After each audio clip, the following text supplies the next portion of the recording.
We were getting ourselves ready for another trip in the motorhome when disaster struck. We realised that our heating wasn't working. As it was early January and cold temperatures were predicted, we knew we would struggle to manage without it. The control panel was indicating 2 faults. I'll put those on screen in a moment for you to have a read. With a little bit of help from the internet and YouTube, we discovered a little bit more and decided to have a little go to see if we could fix the problem ourselves. In this video, we'll show you what we did. However, please note we are not experts in the field, so if you're not sure, please do seek expert advice and don't rely on what you see in this video. If, like us, you're worried that you're going to have to call off your holiday though, or this happens when you're on holiday, it might be worth trying these steps to start off with. Right, let's take a look at those 2 error codes.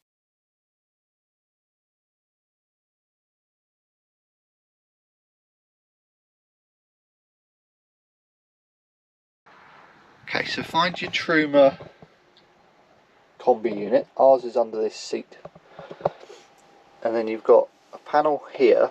It tells you this in the instruction manual. It tells you how to take that off. You've got a 12-volt circuit board thing here, and see this green light just down there at the moment. If it's in fault mode, that'll be red, and then down between these 2 wires there, see that sort of brown knob? That's like a reset button.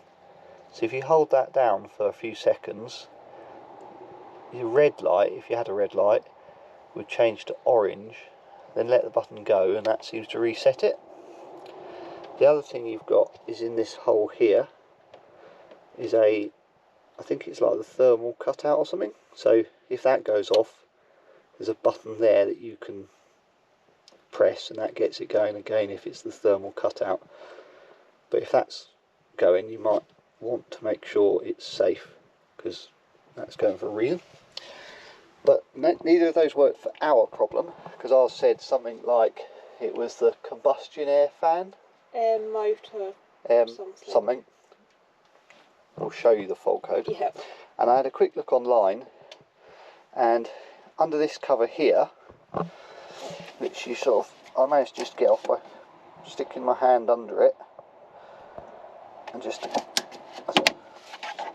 sort of pulls off like that. And then in there, I don't know if you can see it particularly well, little circuit board and little fan, and on the other end of that spindle, in the unit itself, there's a bigger fan, which is the combustion fan, I think. So ours was saying that wasn't the right speed, or it's too much power. So all I did, and because I saw on the internet, someone else suggested this, just went in there and I just twisted this a few times, and I think that just freed it up. And then the next time we tried to turn it on, that was spinning freely, and it fired straight up, and it's been fine all weekend since. So that was the problem we had. Something about this, I wonder whether, because it had been a good month or so since it had been used, and it was last used in quite snowy weather, whether there was a bit of moisture in there and it just seized up a little bit. So we will see what happens next time we take the motorhome out, which probably is in a month's time, see if it's the same problem. If it keeps happening, we might need a new one of these, which I think is 200 or 300 quid. But yeah, that's how we got ours working.